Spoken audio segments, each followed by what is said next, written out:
Hello everyone, मेरा नाम सहर। अस्सलाम वालेकुम रबिशा। आप सबको बहुत ज्यादा वेलकम है हमारे चैनल पर एक बार फिर से। आज हम जो धीरेन्द्र शास्त्री है ना, उनकी कल मैंने वीडियो बनाई थी, तो आप सबने कहा था हमें पार्ट 2 का इंतजार रहेगा, क्योंकि मैंने कल ही बोला था कि इसका पार्ट 2 भी आएगा। तो आज हम इसका पार्ट 2 लेकर आ गए। आपसे रिक्वेस्ट है वीडियो को अंत तक देखना, चैनल को लेना सब्सक्राइब। देखते हैं आज विदेशी कल्चर है, पश्चिम देशों का, भारत का नहीं है। हमारा भारत इसलिए महान है क्योंकि यहाँ मर्यादा है, यहाँ संस्कृति है, यहाँ व्यापार बाद में परिवारवाद पहले है।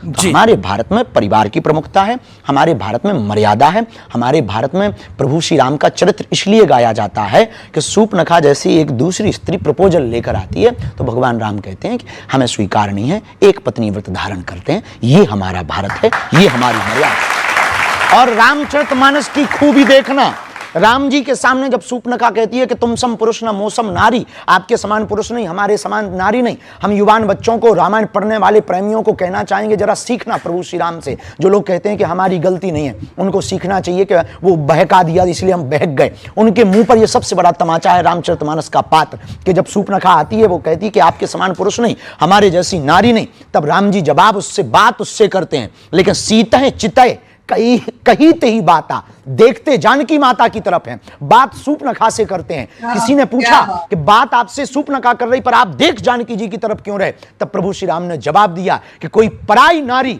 हम पर डोरे डालने आवे तब अपनी वाली को देखना चाहिए। जी, लेकिन अब तो ये पूरा कॉन्सेप्ट बदल गया है, अब तो ये पूरा सिस्टम बदल गया है। इस पर आप क्या कहना चाहते हैं? हम इस पर यही कहना चाहेंगे कि यदि आप अपनी मूल संस्कृति से भटकेंगे तो ना आपका बेड़ा पार होगा, ना देश का बेड़ा पार होगा। भले ही विचार नए रखो पर संस्कार पुराने रखो। जी, विचार नए, संस्कार पुराने। जी, लेकिन अब आप बात हिंदू राष्ट्र की करते हैं, अब हिंदू राष्ट्र की बात भी पुरानी हो गई। हाँ, हो गई पुरानी, पर बात पुरानी हुई है, विचार तो हमेशा नया है। हिंदू राष्ट्र जब तक बन नहीं गया। जी, चलिए कुछ ऑडियंस से प्रश्न है, वो प्रश्न ले लेते हैं। किस किस का प्रश्न है वो अपना हाथ खड़ा करें, हम सवाल लेंगे। राज्य क्या साधु सन्यासी और कथावाचकों के मंच पर नेताओं का आना उचित है?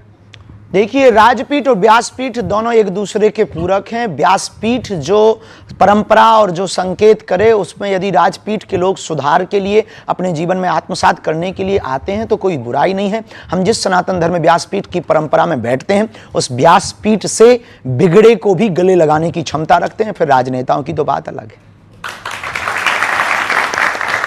सुधारने के लिए कोई भी आ सकता है, सुधारने के लिए नया है। जी जी, व्यासपीठ ज्ञान लेने की जगह है, देने की जगह नहीं है। व्यासपीठ सनातन को चमकाने की जगह है, खुद का चेहरा चमकाने की जगह नहीं है।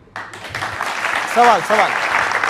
जय श्री राम महाराज जी, मेरा प्रश्न ये है कि हमें मंदिर जाके पूजा करनी चाहिए या घर पे नाम जप करना चाहिए? क्या चीज मंदिरों की व्यवस्था इसलिए क्योंकि हम मंदिर जाएंगे तो हमारे आदि जगतगुरु शंकराचार्य भगवान ने, जब बौद्धिज्म बहुत ज्यादा बढ़ रहा था, जब बहुत ज्यादा धर्मांतरण हो रहा था मतांतरों के कारण, मतभेद के कारण, उस वक्त कम उम्र की आयु में आदि जगतगुरु शंकराचार्य भगवान, जो स्वयं शंकर का ही अवतार थे, चारों मठों की उन्होंने स्थापना की।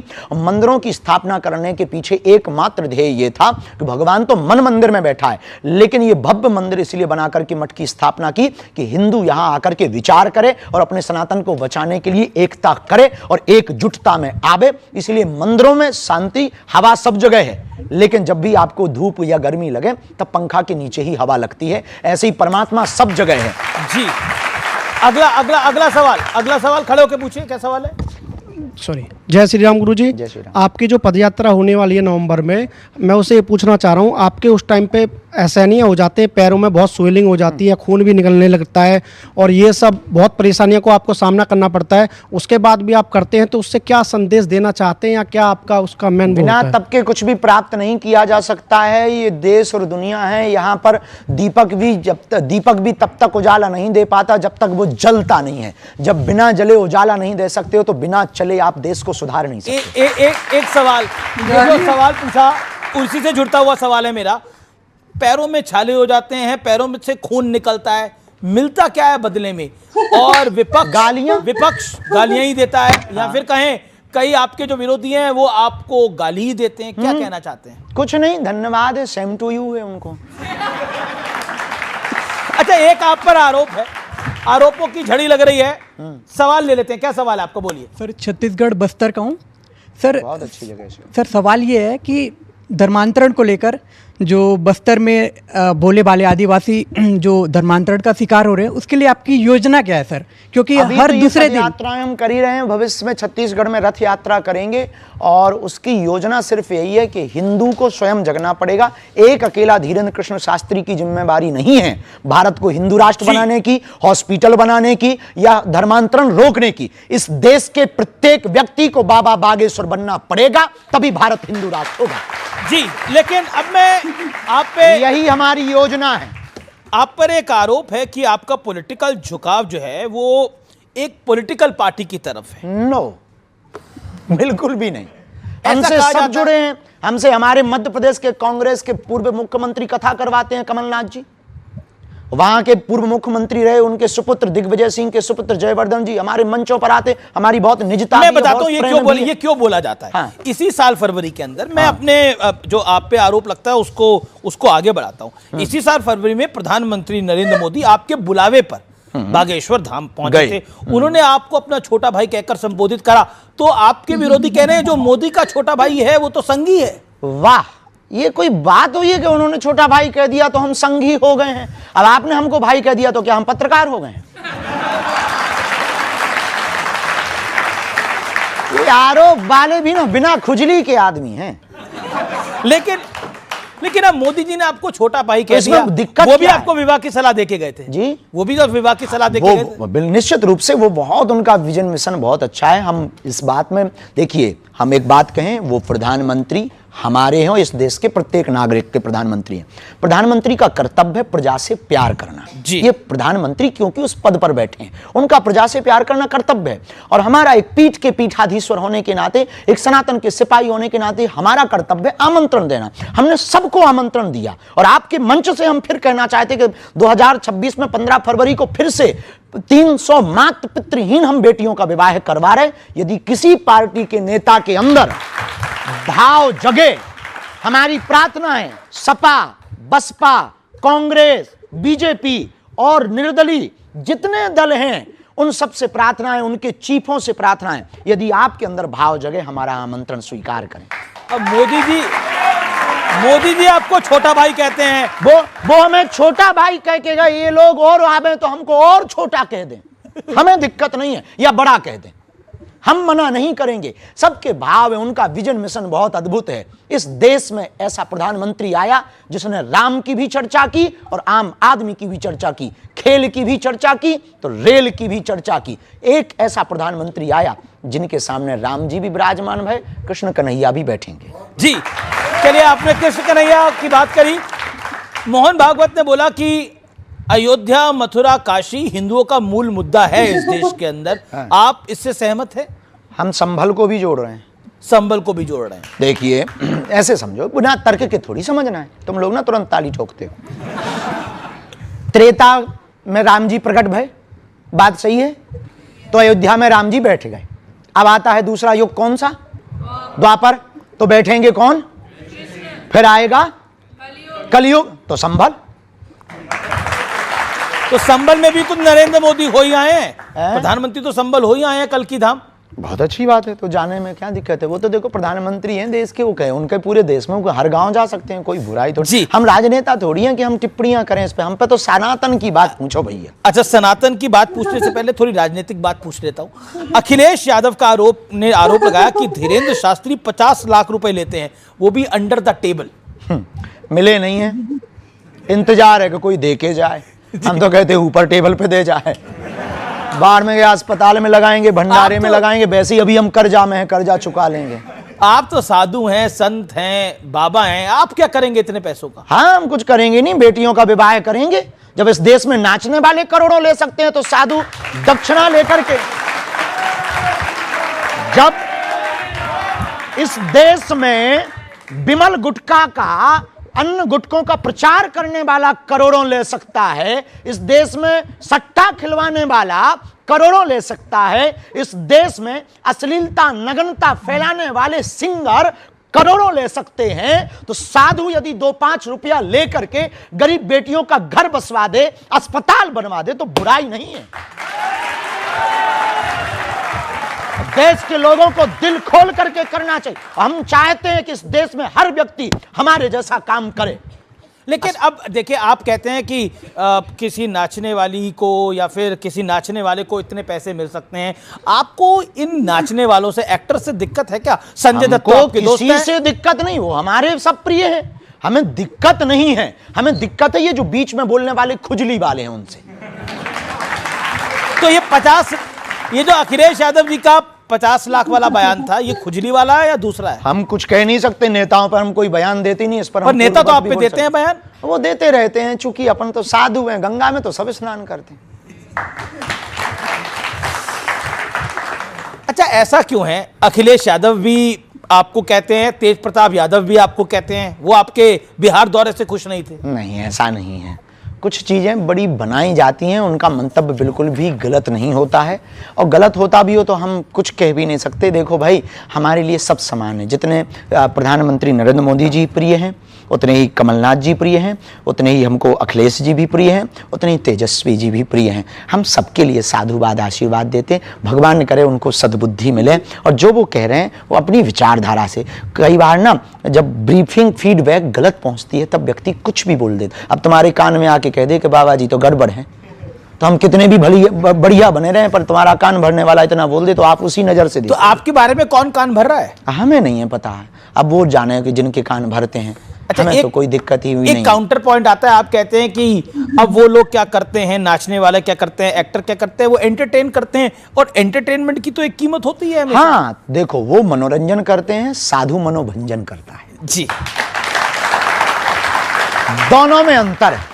क्या अंतर दोनों है? में जमीन आसमान का अंतर। आपकी नजर में क्या अंतर है? मनोरंजन से सिर्फ कुछ क्षणिक जीवन में बदलाव आता है, मनोभंजन से पूरा जीवन बदल जाता है। जैसे महात्मा प्रेमानंद, जैसे जगत गुरु पूज्य रामभद्राचार्य और अन्य संत, कई बार हम भी सुविचार देते हैं, कई बच्चे उसको सुन करके। ऐसा क्यों है कि साधु संतों की बात कई बार वो बोलना कुछ चाहते हैं, कह कुछ जाते हैं, और फिर कंट्रोवर्सी हो जाती है? आपके साथ भी अक्सर कई बार हुआ है। हमारे साथ भी होता है। देखिए, अपने हर शब्द के अर्थ के अनेक शब्द के अनेक अर्थ, शब्दा नाम अनेका अर्था।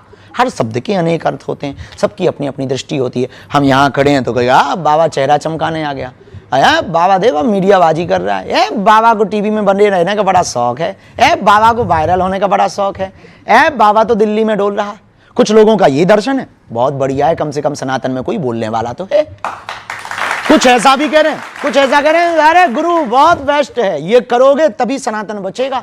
आप कहते भी हो, करते भी हो, तो अपनी अपनी दृष्टि हो। जैसे आप हो, अब हमारी दृष्टि में आप बहुत बढ़िया पत्रकार हो, आपका वर्तमान प्रेजेंटेशन बहुत अच्छा है, और बहुत जल्दी अपने शब्दों को बदलकर सामने वालों को फंसाने की कला आप जानते हो हमारे अंदर, और सत्य बोलने की कला है, बेबाकी से बोलने की कला है। आप पिछड़ते नहीं हो। न्यूज 18 अपनी बात से कभी हटता नहीं है, हमें बहुत अच्छा लगा। लेकिन कुछ लोग कहते हैं वाह, अरे ये तो फलाने की मीडिया है, ये तो फलाने, कुछ लोग गोदी मीडिया कह देते। तो ये अपने अपनी दृष्टि है। आपके प्रति भी ऐसी दृष्टि रखते, हमारे प्रति भी कुछ लोग। अब कोई किसी को प्रभु श्री राम भगवान दिखाई देते, किसी रावण को राजकुमार दिखाई देते थे। तो अपना अपना चश्मा का खेल है। आपने व्हाइट चश्मा लगा रखा, कुछ लोगों ने काला लगा रखा है। तो ये काले चश्मे वालों को आप मैसेज क्या देना चाहोगे? कुछ भी नहीं, भगवान तुम्हारा भला करे, भजन करो भैया। और क्या देंगे भैया, हम तो साधु आदमी, हम किसी से विवाद थोड़ी करेंगे। हम तो यही कहेंगे भैया, आप विवाद करते नहीं, लेकिन विवाद हो जाते हैं। अब हो जाते हैं तो देखो, हम किसी विवाद, एक तो किसी को छेड़ते नहीं है, कोई छेड़े तो छोड़ते नहीं, बस सीधा सा। अच्छा, क्योंकि आपने भगवा हिंद की बात करी, हिंदू राष्ट्र की बात करी, क्या ये सांप्रदायिक सोच नहीं है? क्या ये कट्टर सोच नहीं? वाह, गजवाए हिंद अच्छी सोच है। नहीं, उसको तो किसी ने अच्छा नहीं बोला। हाँ, तो उसी के जवाब में, काउंटर में, कि आप गजवाए हिंद मांगोगे, हम भगवाए हिंद बना देंगे। लेकिन फिर ये ध्रुवीकरण होता है इससे ना। ध्रुवीकरण वो कर रहे हैं, हम थोड़ी कर रहे हैं भाई साहब। हमें क्या लगी? अब किसी ने कहा, हमारा सीधा सा सिद्धांत है, कुछ लोग इस देश में तिरंगे में चांद देखना चाहते, हम चांद पे तिरंगा देखना चाहते। लेकिन जब आप गजवा हिंद की बात भी कट्टर सोच है, और भगवा ये हिंद कट्टर सोच नहीं है, भगवा ये हिंद है वसुधैव कुटुंबकम। कैसे? ऐसे कि हम सनातनी परंपरा में किसी को मारने पर भरोसा नहीं रखते। हमने तलवारों की नोक पर कभी भी धर्मांतरण नहीं करवाया है। हमने कभी भी किसी भी बहन बेटियों के बांग्लादेश में एक घटना हुई है, जरा देख लीजिए कि कितनी कट्टरता सोच होती है कुछ लोगों के अंदर, कि कितनी मानसिकता गिरी हुई। 9 वर्ष की बच्ची के साथ में 6 महीने पहले रेप हुआ और लगभग 29 लोगों ने रेप किया। उसकी मां चिल्लाती रही चौराहे पर, लेकिन रेप हुआ। क्यों? क्योंकि वो बच्ची सिर्फ हिंदू थी। ये सोच है कुछ लोगों की। हम इस सोच के खिलाफ हैं, हम मुसलमानों के खिलाफ नहीं हैं। हम अब्दुल कलाम को भी सलूट करते हैं और रस खान के भी दोहा गाते हैं। बात आती है तो हमने कभी ये नहीं कहा कि मजार उनकी आस्था के श्रद्धा का केंद्र है। हमने कभी ये नहीं कहा कि मुसलमान इस्लाम खराब है। नहीं, सबको अपनी अपनी आस्था का पूजा करने का अधिकार है, सबको अपने ईश्वर को मनाने का अधिकार है। लेकिन आप ये तो गाइस ये थी आज की वीडियो। इसका पार्ट 3 भी आएगा, एक पार्ट बस रह गया। तो यार बहुत अच्छा बोलते हैं, जो भी जवाब देते हैं बड़ा सोच समझ के जवाब देते हैं। और वो ये चाहते हैं कि ऐसा मतलब देश बने जहाँ पे सब लोग मिलजुल कर रह सके। ये है नहीं तो भाई हिंदू है तो उसका सर कलम कर दो, या फिर मुसलमानों का ही देश हो तो मुसलमानों का देश चाहिए था तो पाकिस्तान ले तो लिया, अब पाकिस्तान अलग बन गया। जिनको चाहिए अलग देश वो पाकिस्तान में आके मिल जाओ, आपको भी स्वाद जरा मिले। जो हालात चल रहे हैं ना, जो बेरोजगारी है वो आपको भी चख लो आके स्वाद। लेकिन भाई आप सबको पता है, जो इंसान थोड़ा सा मशहूर हो जाता है ना, दुनिया उसके खिलाफ हो जाती है। दुनिया कहती है कि भाई इसको नीचा दिखाने के लिए ना, इसको नीचे गिराने के लिए ऐसी ऐसी मतलब बातें करेंगे ना, जानबूझ के ऐसी बातें करेंगे। अब देखें, वो उन्होंने बोला कि 50 लाख रुपया अगर मैं लेता हूँ तो वो मैं लोगों की भलाई के लिए लेता हूँ। अब देखें, बाहर से मुकेश अंबानी का जो बेटा है उसकी शादी पे बाहर से जो सिंगर मंगवाए गए उनको 100 करोड़ रुपया अम्मी उन्होंने दिया। ठीक है, 100 करोड़, आप सोचें कितने पैसे होते हैं। पाकिस्तानी 300 करोड़ रुपया एक एक सिंगर को दिया गया। ठीक है, तो अगर ये सिर्फ 50 लाख मांग लेते हैं अपने नहीं, हाँ मतलब बाहर से मंगवाते हैं, आप इंडियन लोगों को भी बुलाते हैं। लेकिन यार वो जैसे उन्होंने बताया कि वो मनोरंजन करते हैं, हम लोगों को शिक्षा देते हैं, लोगों की भलाई के लिए काम करते हैं। वो कहते हैं ना कि जो बुरा काम होता है ना उसकी तरफ इंसान बड़ी जल्दी अट्रैक्ट होता है। अब शादियों में पैसे फेंकने की एक रीत है, किस तरह से दिखावे के लिए लोग पैसे पे पैसे फेंकते हैं। लेकिन जब भलाई का कोई काम आए तो पता नहीं क्यों लोग पीछे हमें भागते हैं। क्यों भागते हैं? पीछे हट जाते हैं। मतलब जब अच्छा काम करना हो तब क्यों पीछे भागते हैं? लोफर काम होता तो बच्चे जिसमें उनको मिले भाई इस बंदे के पास बड़ा पैसा है, यार बड़ा पैसा है, तो उस काम में ऐसे लुटाएंगे पैसे कि भाई उनके पास वो शो ऑफ होता है ना। असल में उनको शो ऑफ करना होता है, उनको दिखाना होता है कि भाई हम में बड़ी पावर है। लेकिन जब ऐसे अच्छाई के काम होते हैं, अगर मैं सोचती हूँ कि सारे अमीर लोग मिलकर गरीबों की हेल्प करें तो कोई गरीब रहे ही ना। लेकिन ये लोग चाहते हैं, ये चाहते हैं कि गरीब कभी अमीर ना हो, है ना अम्मी? ऐसा ही है ना, क्योंकि अगर वो अमीर हो गए तो उनके काम वाकई में कौन करेगा। तो यही थी आज की वीडियो, कैसी लगी बताना। आपको मिलता है कौन। थैंक